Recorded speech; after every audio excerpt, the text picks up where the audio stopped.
할렐루야. 오늘 말씀이 하나님께서 우리에게 직접 하시는 그 말씀으로 들리는 귀한 은혜의 시간이 되기를 축복합니다.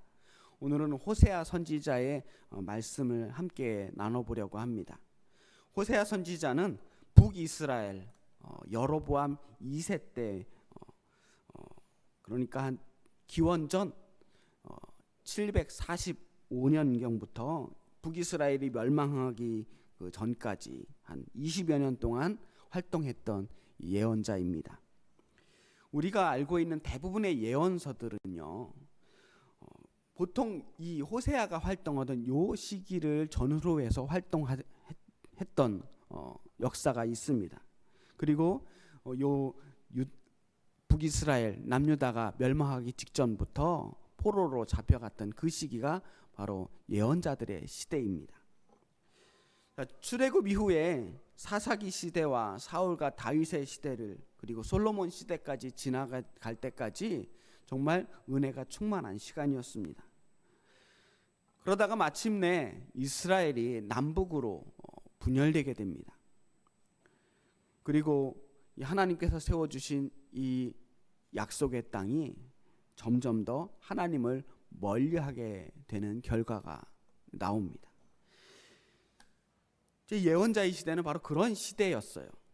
멸망이 가까워진 이스라엘을 향해서 하나님께서 안타까운 마음으로 그들에게 경고의 말씀을 전해주신 것이 예언서의 말씀입니다. 그러니까 당시 예언자라고 하는 사람들은 그런 하나님의 경고의 메시지를 받아서 받은 이 이야기를 자기 마음속에 담아두지 않고 사람들에게 선포한 사람들이에요. 예언이라는 게 그 예금할 때 예자거든요. 하나님이 나에게 맡긴 말씀을 사람들에게 전하는 것이 예언자였단 말씀입니다. 호세아가 활동하던 시기는요, 사실 겉으로 보면 꽤 괜찮았습니다. 이스라엘의 최고 전성기라고 말할 수 있는 다윗과 솔로몬 시대와 비교될 만큼 풍요로운 시대였어요. 당시에 이 남유다를 다스리던 우시아 왕이 있었는데 이 우시아 왕과 여로보암 왕이 서로 평화를 조약합니다. 그래서 서로 전쟁을 하지 않기로 했어요. 전쟁을 하지 않으니까 나라가 부유하게 됩니다. 또 마침 외부의 침략도 없던 시대였거든요. 그래서 먹고 살만해지게 되니까 사람들이 딴 생각을 하게 되는 거예요. 이 평화와 번영의 시기가 찾아오다 보니까 이스라엘의 지도자들이 점점 교만해지고 타락하게 됩니다. 거의 여로보암 1세 북이스라엘의 첫 번째 왕이 죽고 나서 거의 20년 동안 서로 왕이 되려고 하는 그 피비린내 나는 쿠데타가 끊임없이 이어져요. 그리고 이 소수의 권력 있는 정치가들, 권력자들이 부자들에게 힘을 실어줍니다. 그러면서 가난한 사람들의 재물을 빼앗고 착취합니다. 재판을 하는 사람들은 뇌물을 받고 죄 없는 사람들을 괴롭히게 되었고요. 사람들은 이렇게 부당하게 번 돈으로 여름 별장과 겨울 별장을 사들이면서 날마다 술과 노래와 비싼 음식을 버려놓고 잔치를 벌였습니다. 그 사람들의 주변에서는 정말 끼니를 걱정하면서 먹고 살기 위해 안간힘을 쓰는 수많은 사람들이 널려 있었지만, 그러나 그 권력자들, 가진 사람들은 이웃을 불쌍하게 여기는 마음이 조금도 없었어요. 사회는 점점 빈익빈 부익부를 향해서 나아갔고, 가난한 사람들은 점점 더 가난해지고 부유한 사람들은 점점 더 부유해지는 그러한 현상이 일어났던 시대였습니다. 이스라엘이 어떤 나라입니까? 하나님께서 언약으로 세워주신 나라예요. 12지파는 야곱의 12아들이 뿌리가 되거든요. 그 이스라엘의 12지파라고 하는 것은 결국 모두 한 형제의 자손이라는 뜻이 있는 겁니다. 그런데 그 12지파가 서로 싸워서 두 개의 나라로 갈려지고 서로 전쟁하고 싸운 것도 모자라서 이제는 같은 형제가 형제를 착취하고 지배하는 그러한 꼴이 된 겁니다. 단순히 이스라엘이 사회 정치적으로만 부패했던 것이 아닙니다. 종교적으로도 물론 타락했어요. 겉으로 보면 여전히 이스라엘은 하나님을 믿고 있는 나라였습니다. 근데 이 북이스라엘과 남유다로 나눠지면서 남유다는 이스라엘 예루살렘 성전을 가지고 있었잖아요. 그런데 북이스라엘에는 성전이 없었어요. 그래서 형식적으로 지금까지 드렸던 성전 예배를 할 수 없게 되었습니다. 그래서 예루살렘 성전 대신 베델과 단이라고 하는 곳에 예배 처소를 마련해 놓고 그곳에서 계속 예배를 드립니다. 물론 그곳에서 드리는 예배도 참 아름다웠어요. 거기서도 똑같이 이스라엘의 절기를 지키고 축제를 지내고 찬양과 제사도 열심히 했습니다. 겉모습은 그랬어요. 겉모습은 굉장히 거룩했지만 그 속내를 보면 추악한 거예요. 그들은 그 베델과 단에서 금송아지를 만들었어요. 우상을 만들어서 그것을 자기를 구원한 여호와 하나님이라고 섬기기 시작했습니다. 하나님께서 그토록 싫어하시는 형상을 만들어 놓고 거기에 예배한 겁니다. 말로는 하나님께 예배한다고 했지만 하나님이 원하시는 예배가 아니라 자기들이 원하는 방식으로 자기 멋대로 드리는 예배였어요.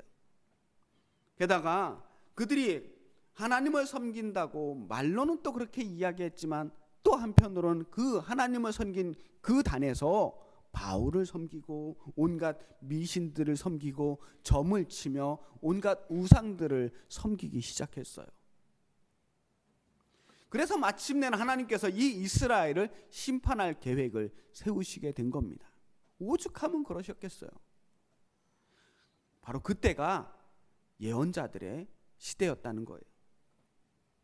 예언자들은 그러한 이 사회 전반적인 모습들을 지적하면서 이것이야말로 하나님께서 싫어하시는 모습이라고, 이스라엘이 지금 죄를 저지르고 있는 것이라고, 이런 죄를 멈추지 않으면 이스라엘은 멸망하게 될 거라고 경고하는 겁니다. 오늘 우리는 이 호세아의 목소리를 통해서 어떻게 하나님께서 그들을 경고하시는지 한번 그 목소리를 들어보려고 합니다. 첫 번째 말씀입니다. 오라 우리가 여호와께로 돌아가자. 오라 우리가 여호와께로 돌아가자. 하나님께로부터 멀리 떨어져 나가버린 이스라엘 백성들을 향해서 하나님께서 회개를 촉구하고 계십니다. 지금 하나님을 떠난 백성들은 우상을 섬기고 방황하고 있습니다. 겉으로 보면 멀쩡했고 겉으로 보면 잘 살아가는 것처럼 보였지만 그들은 지금 멸망하는 길을 향해 걸어가고 있어요. 회개라고 하는 것은요, 잘못된 것을 바로잡는 겁니다. 있어야 할 곳에 있는 거예요.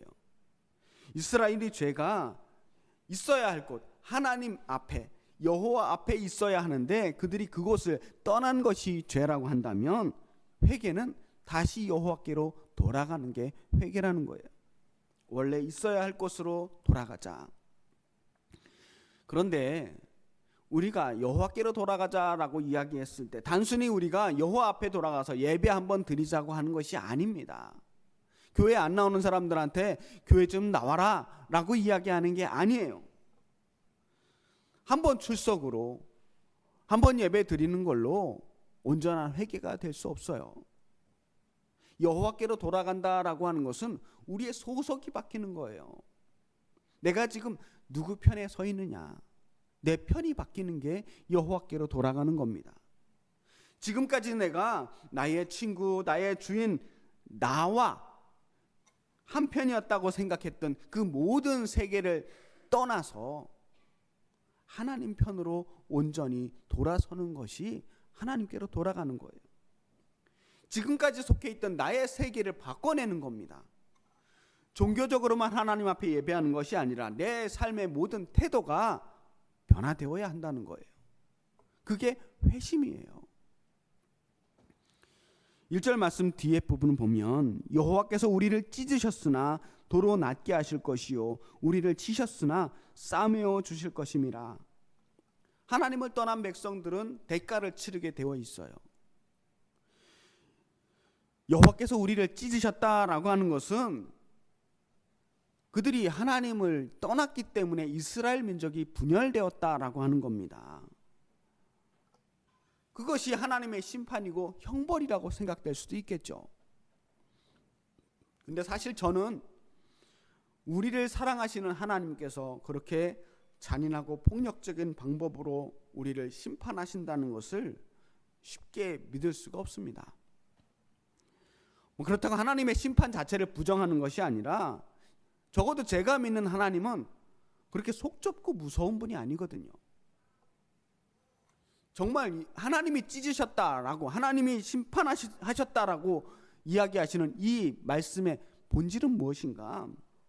하나님을 떠나 있는 그 상태, 그 상태가 이미 하나님의 심판이라는 거예요.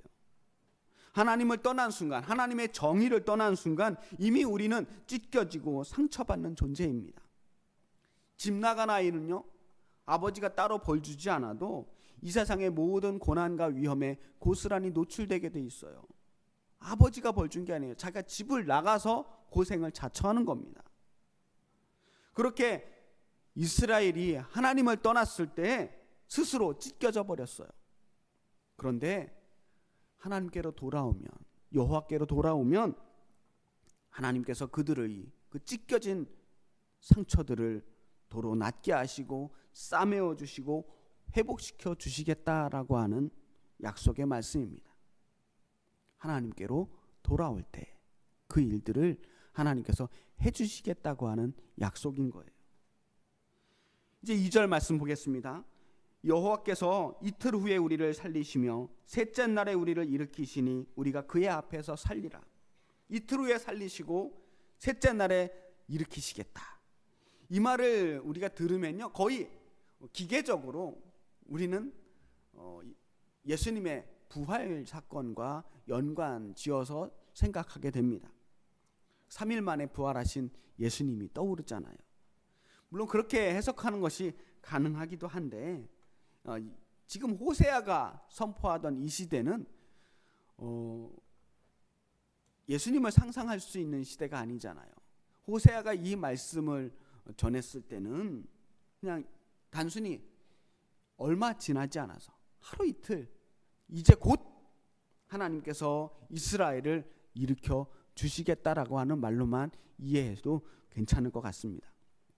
그러니까 하나님께로 돌아오기만 하면 즉시 곧 하루 이틀 사이에 당장이라도 이스라엘을 회복시켜 주시겠다고 하는 말씀이에요. 집 나간 탕자를 문 밖에서 기다리던 아버지가 아들이 돌아오자마자 그 아들을 씻기고 옷을 갈아입히고 잔치를 베풀어 주셨던 것처럼 하나님께서는 신속하게 이스라엘을 회복시켜 주실 그런 마음을 가지고 계시다는 것을 말씀하고 있습니다. 세 번째 말씀입니다. 3절 그러므로 우리가 여호와를 알자. 힘써 여호와를 알자. 여호와를 알되 힘써 여호와를 알자고 말합니다. 여호와를 알자는 게 무슨 뜻일까요? 과연 우리가 하나님을 알 수나 있을까요?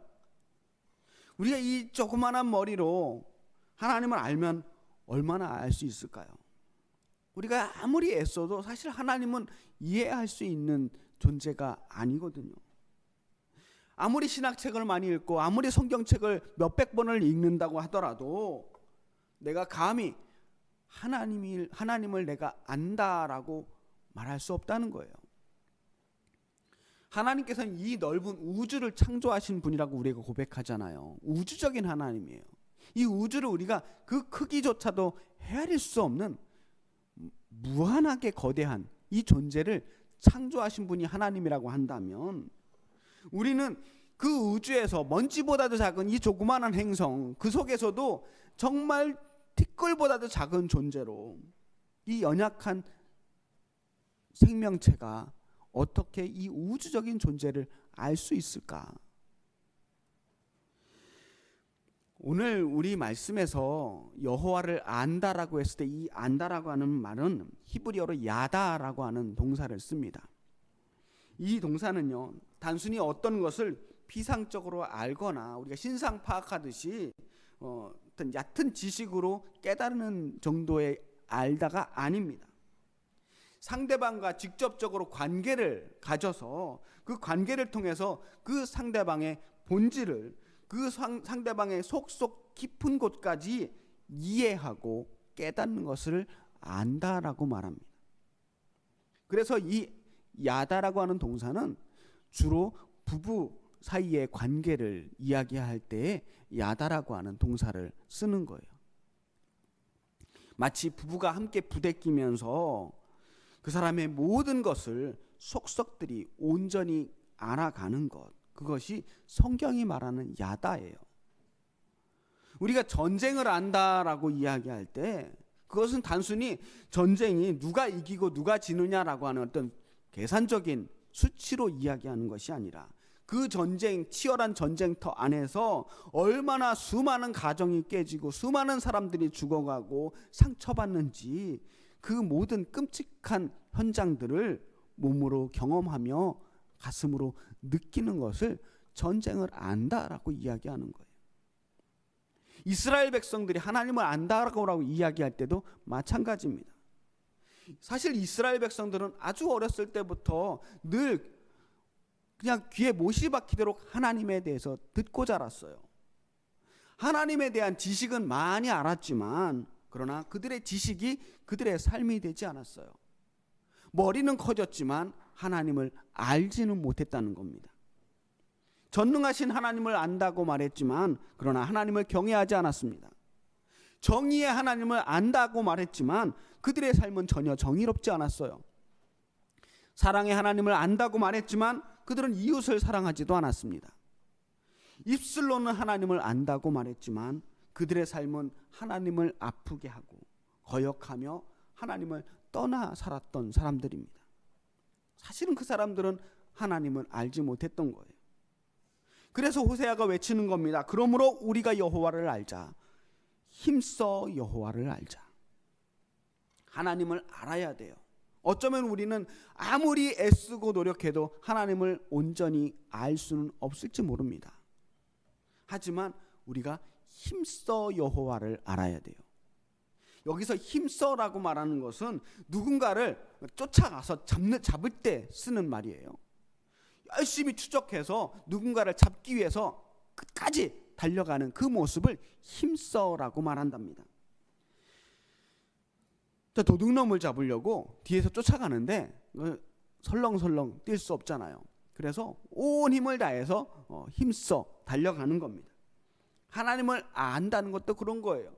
하나님을 당장 잡을 수 없을지 모르지만 하나님을 잡기 위해서 어떻게든 알기 위해서 온 힘을 다해서 최선을 다하는 그 모습을 표현하고 있는 겁니다. 믿음은요, 하나님을 완벽하게 알고 이해하는 데서 나오는 것이 아니라 하나님을 알기 위해서 그렇게 애쓰는 과정 속에서 나오는 겁니다. 우리가 죽을 때까지 하나님이 누군지 알 수 없을지 몰라요. 그렇지만 그 하나님을 알기 위해서 몸부림치는 그 과정, 그 열정, 그 믿음을 하나님께서 기쁘게 받아주시는 거예요. 그 하나님을 알기 위해서 하나님의 백성답게 살기 위해서 애쓰는 과정이 바로 힘써 여호와를 아는 모습입니다.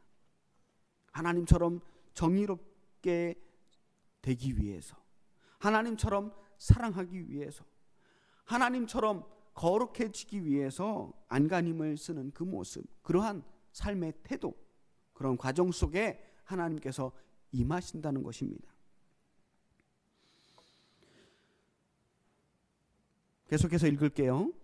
그의 나타나심은 새벽빛같이 어김없나니 비와 같이 땅을 적시는 늦은 비와 같이 우리에게 임하시리라 하니라. 자, 이 말씀이 언뜻 들으면 축복의 말씀 같잖아요. 새벽빛같이 땅을 적시는 늦은 비와 같이 우리를 비추시고 또한 임하신다라고 하는 이 말씀, 확실히 축복의 뉘앙스가 있는 것 같은데, 그래요. 이 말씀이 여호와께로 돌아온 사람들, 힘써 여호와를 알기 위해서 몸부림치는 사람들에게는 확실히 축복의 말씀입니다. 그러나 그렇지 못한 사람들, 아직도 하나님께 돌아오지 못하고 하나님을 알지 못하는 그 사람들에게는 무서운 말씀이에요. 자, 어둠이 지나면 새벽에 동이 터옵니다. 새벽이 밝아오는 거예요. 캄캄할 때는 아무것도 가려지지 않아요. 무엇가 뭔지 모릅니다. 구분할 수가 없어요. 뭐가 선인지 뭐가 정의인지 뭐가 악인지 드러나지 않아요. 어둠은 그렇습니다. 그런데 밝은 태양이 비치기 시작하면 악한 사람이든 선한 사람이든 누구도 그 어둠 속에 숨어 있을 수가 없습니다. 지금까지 악을 저지르면서 어둠 속에 숨어 있던 그 사람들이 드러나게 돼요. 하나님 앞에 심판을 받게 될 것입니다. 땅을 적시는 늦은 비는 3, 4월경에 이스라엘의 우기가 끝날 때 내리는 비를 말합니다. 그 늦은 비를 맞은 곡식들은 마침내 열매를 연글게 됩니다. 그 곡식들이 열매를 통해서 평가를 받습니다. 늦은 비를 맞고도 열매를 맺지 못하는 그러한 나무들은 뿌리째 뽑아버리게 됩니다. 하나님께서는 늦은 비가 온 땅을 골고루 적시듯 모든 사람들에게 차별 없이 은혜의 단비를 내려주시죠. 그런데 열매를 맺지 못하는 가라지 같은 것들이 있습니다. 가짜들이 있어요. 하나님의 자녀 행세를 하면서 그럴듯한 모습으로 그 앞에서 은혜의 단비를 맞고 있는데 열매를 맺지 못하는 가짜들이 있어요. 그런 가짜들이 이스라엘을 멸망으로 만들고 있습니다. 멸망으로 이끌어가는 그 가짜들을 구분하기 위해서 늦은 비를 내려주셔요. 오늘날에도 여전히 이 세상은 가짜들이 진짜 행사를 하며 자기들도 늦은 비를 맞았노라고 자랑합니다. 드러나는 것은 열매를 통해 드러나게 될 거예요. 그 사람이 지금 어떤 열매를 내고 있느냐가 하나님 앞에서 밝히 드러나는 날이 오게 될 거라는 것입니다. 6절 말씀 읽어보겠습니다. 나는 인애를 원하고 제사를 원하지 아니하며 번제보다 하나님을 아는 것을 원하노라. 인애를 원하시고 제사를 원하지 않으신답니다. 번제보다는 하나님을 아는 것을 원하신답니다. 지금 호세아는 하나님께서 정말로 원하시는 것이 무엇인지를 중요한 것들을 서로 비교하면서 말씀하고 계셔요. 인애와 제사, 번제와 하나님을 아는 것 다 중요한 거예요. 무엇보다 무엇이 덜 중요한 게 아니라 둘 다 중요하지만, 그런데 오늘 말씀에서는 하나님께서는 번제와 제사를 원하지 않으신다고 말하는 거예요. 오히려 인애와 하나님을 아는 것을 더 원하신다라고 말씀하십니다. 오늘 이 말씀을 그냥 문자 그대로 읽어서 하나님께서는 번제와 제사를 원하지 않습니다, 하나님께서 예배를 좋아하시지 않습니다 라고 이해하면 이건 좀 1차원적인 이해가 되는 것 같아요. 번제와 제사도 분명 하나님께서 이스라엘 백성들에게 주신 하나님을 만나는 방법이었어요. 하나님을 기쁘시게 하는 방법으로 이 번제와 제사를, 예배라고 하는 형식을 알려주신 거거든요. 그런데 당시 이스라엘의 번제와 제사는 하나님을 기쁘시게 하지 못했다는 겁니다. 왜냐하면 그들이 겉모습으로는 열심히 제사를 드렸지만, 열심히 번제물을 드렸지만 그 가운데 인애가 없었어요. 긍휼히 여기는 마음이 없었어요. 인애, 헤세드라고 제가 전에 한번 말씀드렸을 겁니다. 헤세드, 사랑. 나보다 못한 사람들을 긍휼히 여기는 마음이 없었다는 거예요. 말로는 하나님을 사랑한다고 이야기하지만 이웃에게 하는 행동들을 보면 이 사람들 하나님 사랑하는 사람들 같지가 않다는 거예요. 하나님을 사랑하는 사람이 어떻게 이웃을 착취하고 그들에게 폭력을 가하고 그들을 사지로 몰아넣느냐는 거예요. 이웃이 고통당하고 있는데 어떻게 모른 척할 수 있느냐는 겁니다. 열심히 번제는 드렸지만 그들은 그 안에 인애가 없었으므로 하나님을 알지 못했던 겁니다. 거룩하게 예배 드리는 것 같은데 막상 삶의 자리로 돌아가면 믿지 않는 사람과 똑같아요. 아니, 오히려 믿는 사람이 더한다는 이야기를 듣잖아요. 왜 믿는 사람이 더하는 줄 아세요? 자기들은 죄를 지어도, 어느 정도 죄를 지어도 용서받을 수 있다는 그러한 생각으로 오히려 더 당당하게 죄를 짓는 사람들이 있대요. 더 뻔뻔해지는 거예요. 겉으로는 따뜻한 척, 거룩한 척 하지만 더 뻔뻔하게, 더 위선적으로 악을 저지르는 모습들을 오늘날 우리도 흔하게 볼 수 있지 않습니까? 하나님께서 그들에게 그렇게 말씀하시는 거예요. 차라리 그럴 거면 제사 드리지 말아라.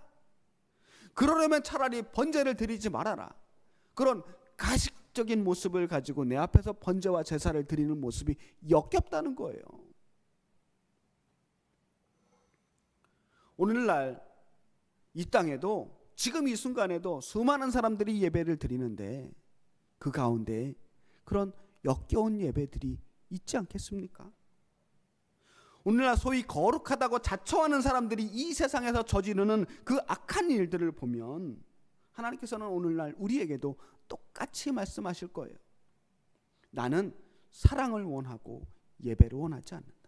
나는 예배보다는 차라리 하나님을 더 알려고 애쓰는 모습들을 원한다. 껍데기만 드리는 예배가 아니라 정말 그 안에 내용이 있는 하나님을 사랑하는 마음, 이웃을 사랑하는 마음을 갖추는 진짜 예배를 원하신다는 거예요. 껍데기만 드리는 예배는 이 세상을 구원할 수 없을 뿐만 아니라 우리 자신도 구원할 수가 없어요. 오늘날 세상 사람들이 이 교회를 바라보는 시선이 어떻습니까? 누구도 저 사람이 교인이기 때문에 나보다 죄를 덜 지을 거라고 기대하지 않습니다. 교회가 세상을 더 깨끗하게 만들어줄 거라고, 더 정의롭게 만들어줄 거라고 기대하는 사람들도 없어요. 교회가 자신의 거룩함을 세상 속에서 증명해내지 못하기 때문입니다. 자신의 삶 속에서 자기가 얼마나 하나님을 열심히 믿고 있는지를 그 삶으로 증명해내지 못하는 거예요. 교회뿐만 아니라 들여다보면 우리 한 사람 한 사람 내 삶이 그래요. 나의 거룩함을 우리 주변에서 증명해내지 못하는 거예요. 겉으로는 주여 주여 하고 말끝마다 아멘 아멘 하지만 그 안에 인애가 없으면 그게 증명이 되지 않아요. 오히려 이 세상의 교회는 스스로 이익 집단이 되어가고 권력 집단이 되어가고 세상의 죄에 동참하고 앞장서는 일을 벌이고 있지 않습니까? 사람들을 혐오하고 정죄하고 비판하는 데는 목소리를 높이면서도 정작 자신이 사람들을 용서하고 섬기는 데는 인색한 모습들이 오늘 우리들의 모습인 거예요. 이러다가는 정말 큰일 나겠다. 교회만 큰일 나는 게 아니에요. 교회만 망하고 무너지는 게 아닙니다. 교회가, 성도가 깨어있지 못하게 될 때, 교회가 하나님을 믿는다고 말하는 사람들조차도 여호와께로 돌아가지 못한다면 이 세상도 망하는 거예요. 멸망으로 가는 그 사람들을 일깨워줄 사람이 없는데 어떻게 이 멸망을 막을 수 있겠습니까? 지금 이스라엘이 무너져 가고 있는데 아무도 깨어있지 못하면 망하는 거예요. 결과적으로 호세아 시대에 그 이스라엘 사람들은 실제로 망했습니다. 하나님의 심판을 받았어요. 북이스라엘은 아수르에게 멸망을 당하고 남유다는 바벨론에게 멸망당해서 포로로 잡혀갔어요.